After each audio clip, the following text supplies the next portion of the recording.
They say that on the night Talton Hall died, the mountains themselves held their breath.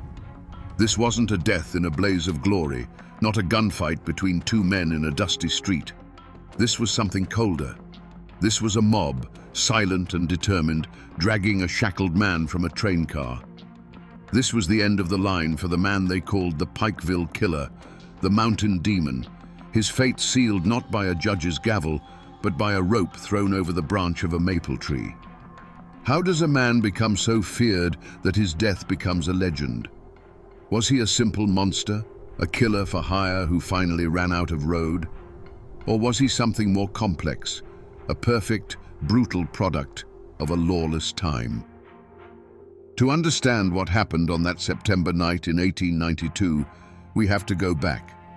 We have to trace the bloody path that led Talton Hall from the anonymous hollows of Kentucky to his final, haunting dance at the end of a rope. To understand the man, you have to understand the mountains that made him. Talton Hall was born around 1846 into a world that was already old, a world of deep hollows and interlocking ridges that separated families from the law, from the government, and from each other. In these parts of eastern Kentucky, a man's world was as big as he could walk in a day, and his only true allegiance was to his kin.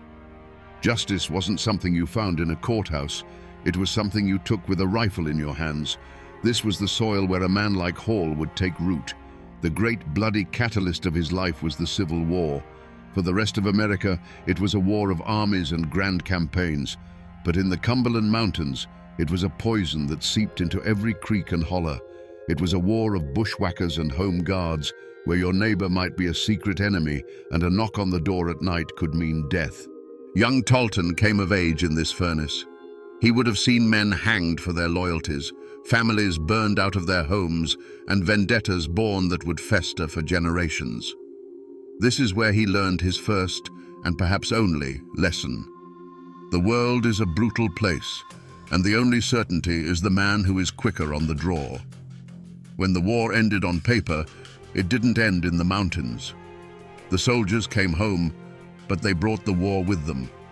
They were men skilled in the art of ambush, tracking and killing, skills that didn't have much use in a peaceful world. But their world wasn't peaceful. Old grudges from the war now mixed with new disputes over land, timber, and politics. This chaotic, violent landscape became a job market for men who had a talent for death. The code of the mountains was built on honor. You defended your family, you avenged insults, and you never ever backed down from a fight. It was a harsh code, but it had its own logic. For Talton Hall, this code seems to have been stripped of its heart, leaving only the cold mechanics of violence. He saw that the loyalty men had to their families could be manipulated. He saw that honor could be used as an excuse for murder. And he realized that his own detachment, his lack of fierce loyalty to any one clan, was a valuable commodity. Imagine him as a young man, perhaps returning from the fringes of the war. He sees the Hatfield clan rising in power, the McCoy clan nursing their wounds, and a dozen smaller families sharpening their knives over some perceived slight. He watches as men kill each other for the sake of a family name, for a pig, for a dirty look. And in that moment, he doesn't see tragedy or honor. He sees an opportunity. He sees a world where his steady hand and empty conscience could earn him a living. This was the forge that created Talton Hall. The isolation of the mountains taught him self-reliance. The viciousness of the Civil War taught him that life was cheap. And the simmering feuds of the aftermath taught him that there was always someone willing to pay to make someone else's life a little cheaper. He wasn't born a monster. He was hammered into one by the unrelenting violence of his time. Before the name Talton Hall was a curse whispered in the dark, there was simply the man. In the years before his infamy became legend, he was, in his own way, a picture of mountain competence. He was a master of the wilderness, a man who could read the forest like a book and track a deer for days without making a sound. He was a crack shot, his skill with a rifle a thing of local renown. In a land where these abilities meant the difference between a full belly and starvation, or life and death in a confrontation, Talton Hall was exceptionally gifted. He embodied the rugged self-sufficiency that his world demanded. In the periods between the bloody work that would later define him, his life was likely one of stark simplicity. He would have had a cabin tucked away in a hollow so deep and remote that the law was just a rumor. There, he was just another man living off the land, hunting, perhaps tending a small patch of corn for his own use. This was his sanctuary, the place where the ghost could rest. This quiet, solitary existence was the world he sought to protect. It was a world built not on love or community, but on anonymity and isolation, a peace purchased with the proceeds of violence. His relationships, too, were likely forged in the currency of the mountains, fear and pragmatism. He had kin, as all men did, and they would have afforded him the loyalty that blood demanded. But it would have been a loyalty tinged with terror. They may have benefited from his protection, safe in the knowledge that no one would dare cross the family of Talton Hall. But they would have lived under the shadow of his cold nature, always aware of what he was capable of. He wasn't a man who inspired love. He inspired a dreadful, unshakable respect. In his prime, before the New Year's massacre and the murder of Officer Belcher, his reputation was less that of a demon and more that of a tool. A dangerous tool, but a useful one. If a timber company needed a troublesome squatter scared off a piece of land, they might seek out Talton Hall. If a moonshiner needed his still guarded from rivals or federal agents, Hall was the man for the job. He was seen as a regulator, a human weapon to be aimed at a problem. He was the final, violent answer to a dispute that couldn't be settled any other way. In the brutal logic of the mountains, he provided a service. This was the life he built, a quiet existence in the hollows, punctuated by brief, violent forays into the world of men. His stake in the world wasn't a family's love or a community's admiration. It was his freedom, the freedom to move through the mountains unseen, to be a name without a face, and to be the master of his own dark destiny. It was this self-contained, predatory world that was about to be threatened, and its destruction would unleash the full measure of his brutality. Every great tragedy is born from a single, deep-seated flaw. For Talton Hall, it wasn't greed or a quick temper.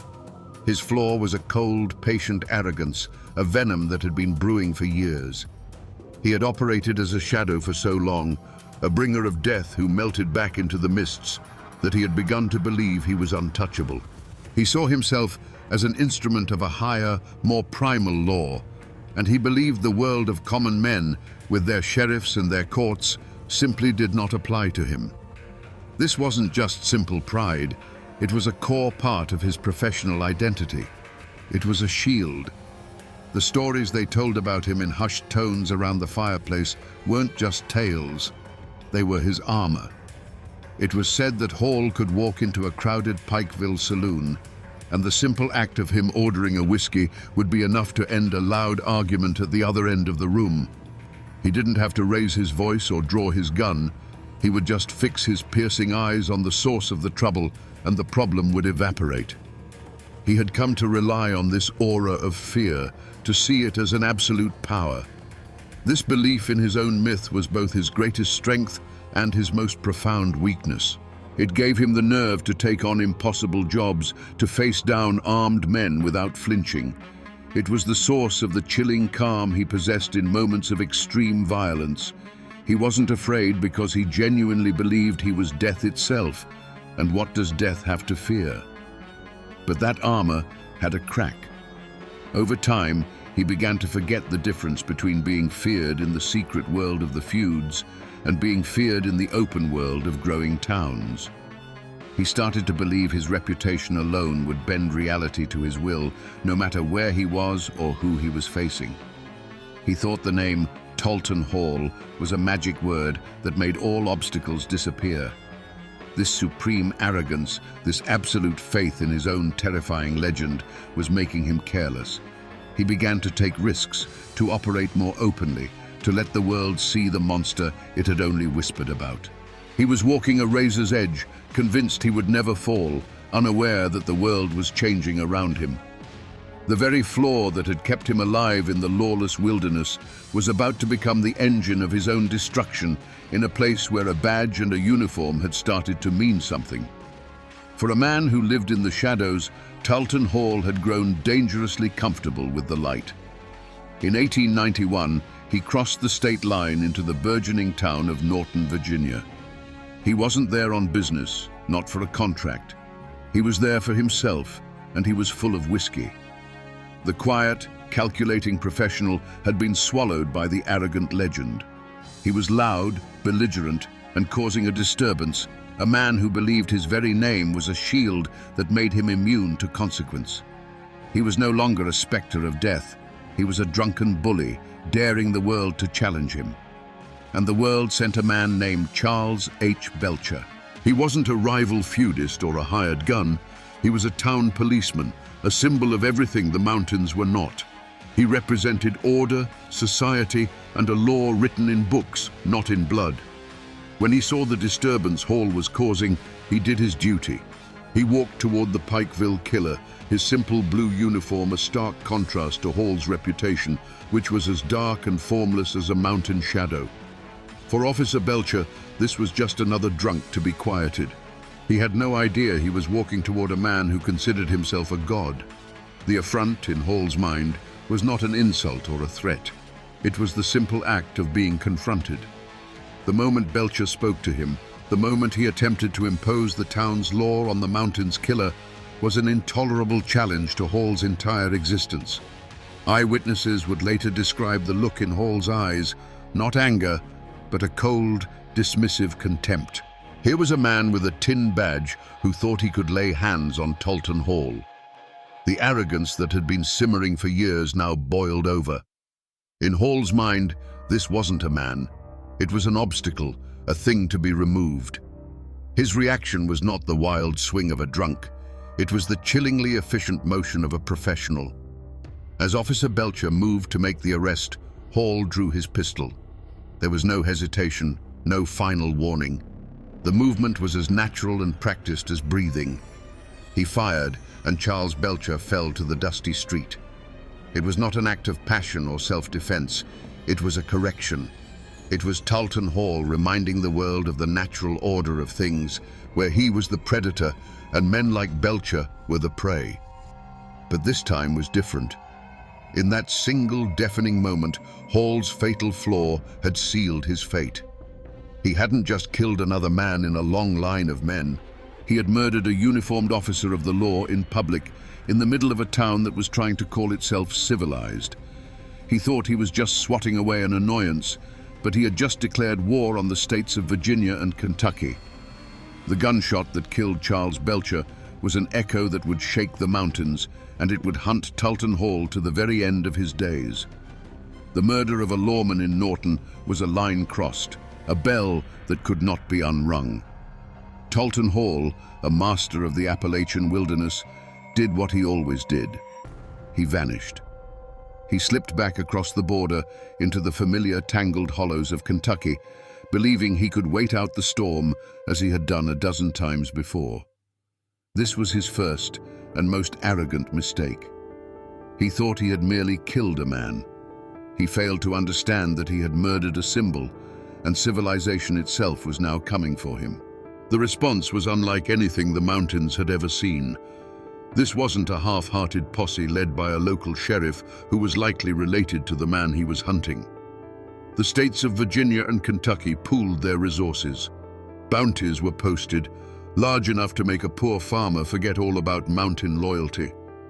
And then came the name that struck a different kind of fear into the hearts of outlaws: the Pinkertons. They were relentless, methodical men who couldn't be bribed, intimidated, or swayed by family ties. They were a modern machine of justice, and they were hunting a relic from a bygone era.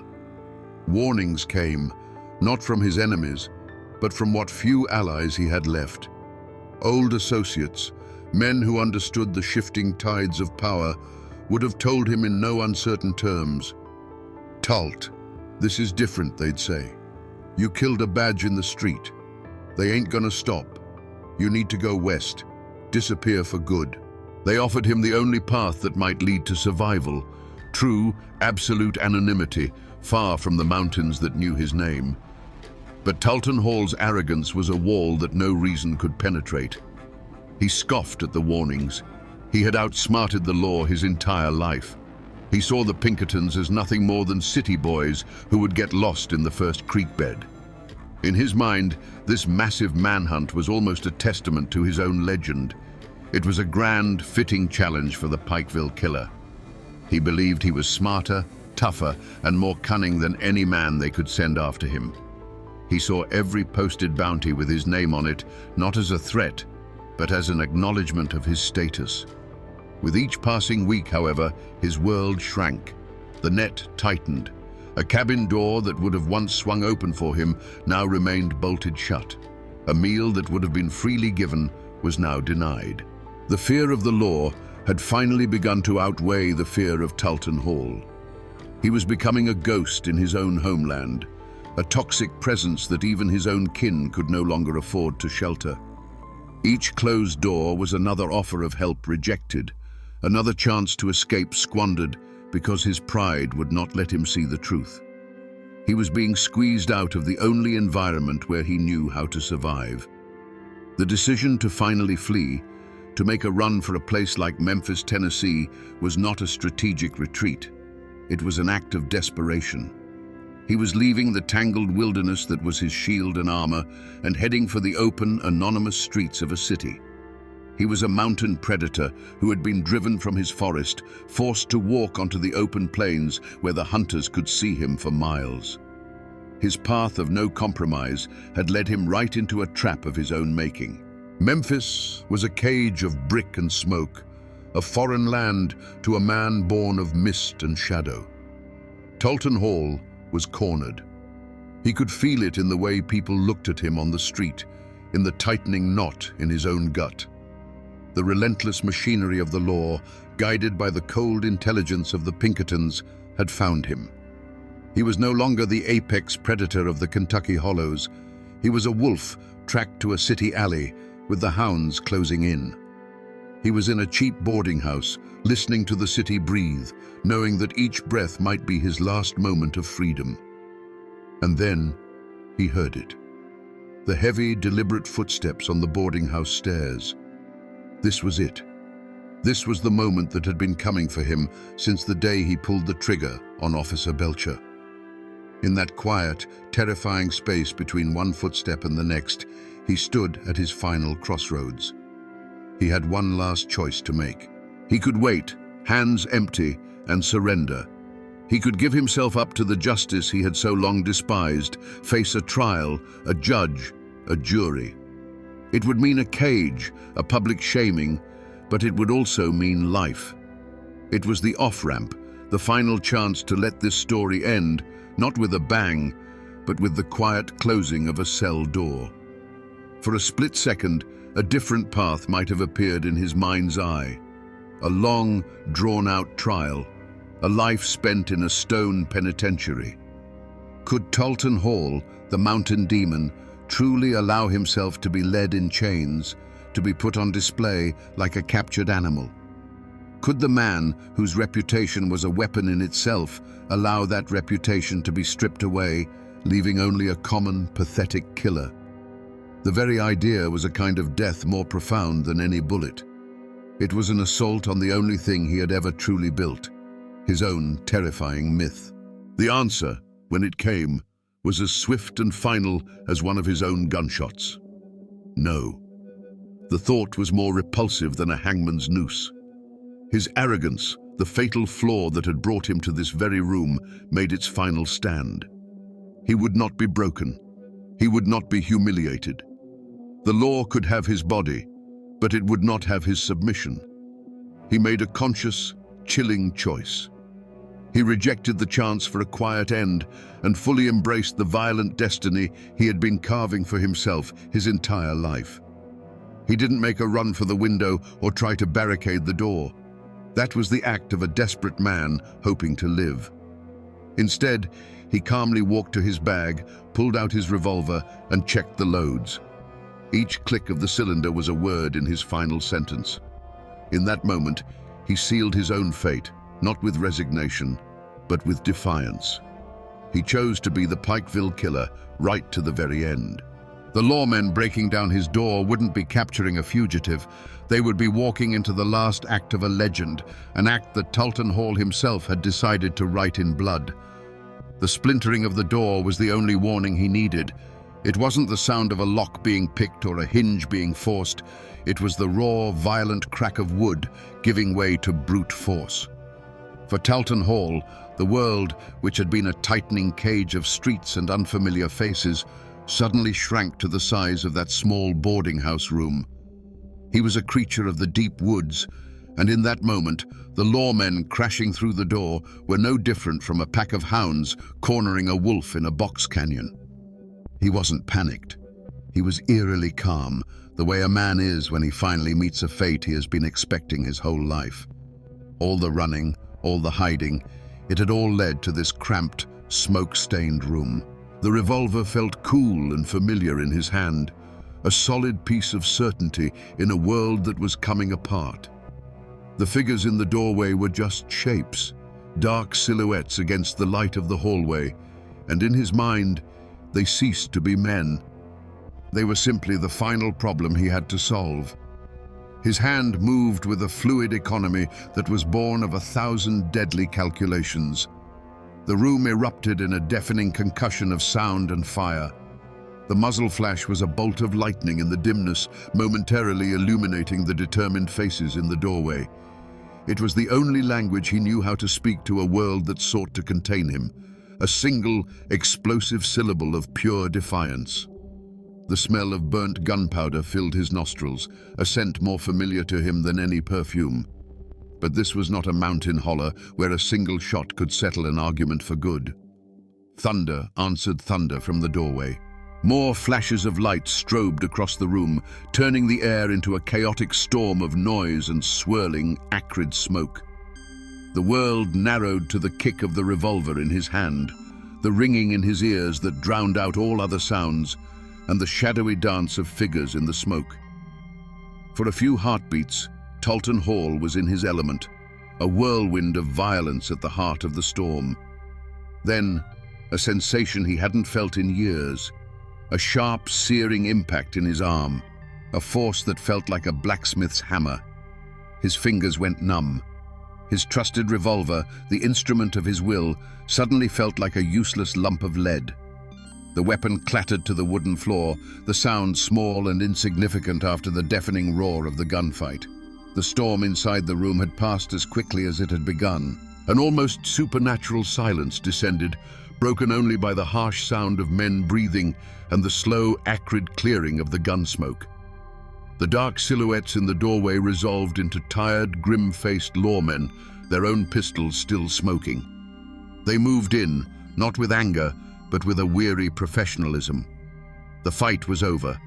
The great Talton Hall, the Pikeville killer, was standing in a ruined room, his arm useless, his gun on the floor. The final act was not a shout, but a cold, metallic whisper. The chilling slide and click of handcuffs locking around his wrists. That sound, more than any bullet, was the one that ended his life. In that moment, the legend died, and all that was left was a captured man facing the cold, methodical justice he had so long outrun. The roaring storm of his life had ended in the quiet snap of a lock. There was no triumph in the eyes of the lawmen who took him, only a grim, professional exhaustion. For Talton Hall, the moments after his capture were a blur of pain from his wounded arm and the heavier, colder pain of the shackles on his wrists. The swagger of the untouchable killer was finally gone, replaced by the quiet, heavy stillness of a caged animal. He wasn't filled with regret or fear, but with a deep, sullen emptiness. The world had finally proven to be bigger and stronger than his own myth, and the realization settled on him like a shroud. His journey back to the mountains was not a victory parade for the law. It was a covert operation, thick with tension. They knew the name Talton Hall still held power, that his allies might try to free him, or worse, that the families of his victims might try to kill him before he ever saw a courtroom.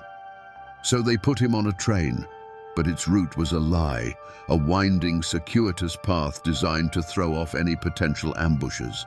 He was heavily guarded, a man so dangerous that even in chains, he was treated like a ticking bomb. For Hall, the journey was a special kind of hell. He sat in the rattling train car, watching the familiar landscape of his homeland slide by through the grimy window. He saw the misty blue ridges, the deep, dark hollows, the very terrain that had once been his fortress and his kingdom. Now, it was just scenery on his final ride. Each mile that clicked by on the tracks was a mile closer to his end. He was a king being paraded through his conquered territory, a ghost forced to revisit his old haunting grounds one last time, not as a predator, but as prey. He was silent the whole way, a brooding, dark presence that unnerved even his seasoned guards.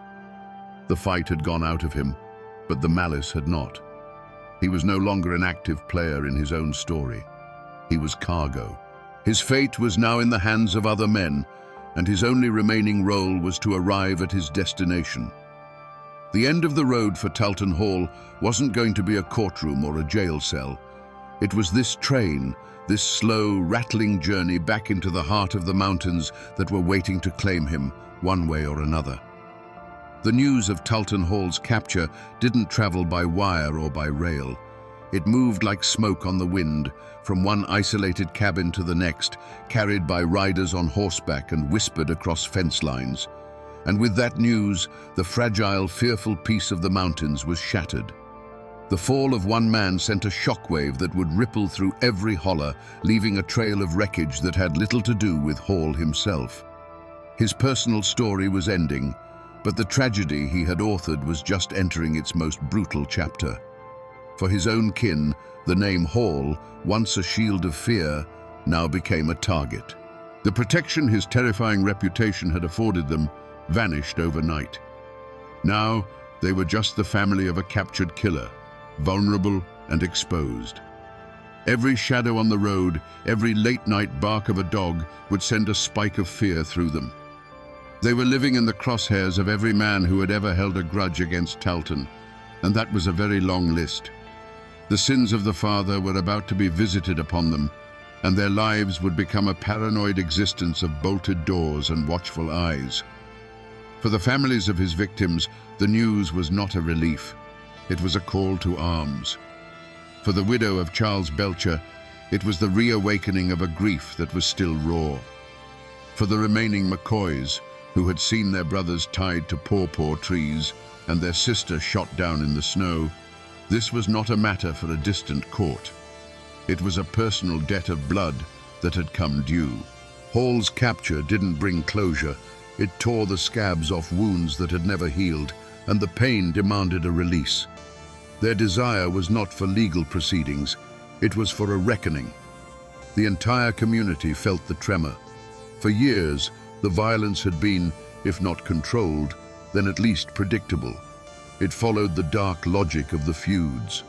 But Hall's capture created a power vacuum, a chaotic moment where old hatreds could flare without a central figure to fear. He had acted as a cancer on the region, and his removal didn't cure the disease. It simply sent the body into a violent, final spasm. The quiet resentment of his reign of terror now had a voice, and it was a chorus calling for vengeance. The true wreckage Talton Hall left behind was not the bodies he had buried, but the hatred he had cultivated. He had spent his life profiting from the region's culture of violence, and now, even in chains, he was about to give it one last, terrible gift. His capture hadn't brought peace. It had simply brought the promise of a different, more terrible kind of violence, a communal violence, where an entire region, haunted by his ghost, would gather to deliver a final bloody verdict of its own. The law had done its part. It had hunted a killer across state lines, engaged him in a gunfight, and brought him back in chains. The next step in the machinery of civilization was a trial, a slow, methodical process of evidence, testimony, and deliberation. The Commonwealth of Kentucky intended to give Talton Hall a proper legal defense, a jury of his peers, and a verdict rendered under the solemn roof of a courthouse. It was a testament to the new order that was trying to tame the mountains, an insistence that the rule of law was absolute and applied to all men, even the devil of the tug fork. But in the mountains, another court was already in session. This court didn't meet in a building. It gathered in secret, in barns and on ridges, under the cold light of the moon. Its jurors were men with names like McCoy and Belcher. Its evidence was not written on paper, but scarred into their memories. The image of a burning cabin, of brothers tied to trees, of a good man bleeding out in a dusty street. The code they operated under was ancient, simple, and merciless. It was the mountain code of an eye for an eye, a blood debt that could only be paid in one currency. The clash between these two systems of justice was inevitable. As the train carrying Talton Hall chugged closer to Pikeville, the official legal process became more and more irrelevant. The law saw a prisoner who needed to be tried. The community saw a rabid dog that needed to be put down. The lawmen guarding Hall were operating under their code of duty and due process. The mob gathering to meet the train was operating under a code of honor and vengeance that was etched into the very stones of the mountains. The community's verdict had been reached long before Hall was ever captured. He was guilty, not just of killing Officer Belcher, but of everything. He was the living embodiment of the fear and violence that had plagued their lives for a generation. A trial, in their eyes, was a farce. It was a place where legal tricks and silver-tongued lawyers might let a monster walk free. They had seen it happen before. They had no faith in a system that seemed so far removed from the raw, immediate reality of their lives. They believed in a more direct, more certain form of justice. The train carrying Talton Hall was the ultimate symbol of this clash. Inside the car was the prisoner of the state, a component in a legal machine. But outside, gathering in the darkness, was the judgment of the mountains. The law's plan was to deliver him to a jail. The mountain's plan was to deliver him to a tree. In the end, it was a question of whose jurisdiction was more powerful in that place, on that night. Was it the new, fragile authority of the state, or the old, unyielding power of the clan? The answer was coming as surely as the train was coming down the tracks. While Talton Hall was taking his last ragged breaths in a Virginia town square, another man, a far more powerful one, was watching the world change from his porch in West Virginia. What became of Anderson Devil Ance Hatfield, the patriarch who had employed Hall's gun and allegedly directed the New Year's night massacre? Did he face a mob's justice? Did he ever see the inside of a courtroom for the crimes of the feud? The answer adds a bitter, complex layer to this story of mountain justice. The brutal attack on the McCoy cabin was a turning point. It was too savage, even for the feuding mountains, and it brought the full weight of the law down on the Hatfield clan. Several of Devil Ance's sons and supporters were hunted down, tried, and sent to prison. One, Ellison Cottontop Mounts, was hanged for his role in the massacre. The political power that Devil Ance had wielded for decades began to crumble. The war was over, and in a way, he had lost. But Devil Ance himself, the great leader of the clan, was never made to pay by the law. He was indicted, but he was never arrested, never forced to stand trial for the murders of the McCoy children. He lived out the rest of his days as a timberman and a farmer, a living legend who had outlasted his own violent era. In a final strange twist, the man they called Devil Ance was baptized in his old age, seeking peace with his God after a life of war with his neighbors. He died of pneumonia in 1921 and was buried on a mountainside overlooking the land he had fought so fiercely to control. This is the messy, unsatisfying truth of it all. Talton Hall, the hired gun, the disposable instrument of violence, was lynched by a mob for a crime committed in the open. His death was brutal, public, and absolute. But the powerful man who had allegedly paid for his services, who had directed the feud from the top, died a free man in his own bed. The mob got its vengeance, but it got it from the hired help, not the man who wrote the checks. The story of Talton Hall's end is not just about justice being served, it's about who it's served to and who gets to walk away. After the mob dispersed and Talton Hall's body was cut down, a strange and heavy quiet fell over Wise, Virginia, and the surrounding mountains. The great bloody chapter was over, but the book was not yet closed. The years that followed were not years of celebration or relief. They were years of silence. The community had performed a brutal act of surgery on itself, cutting out a cancer. But the wound was deep, jagged, and slow to heal. For the descendants of Talton Hall, the name became a curse and a burden.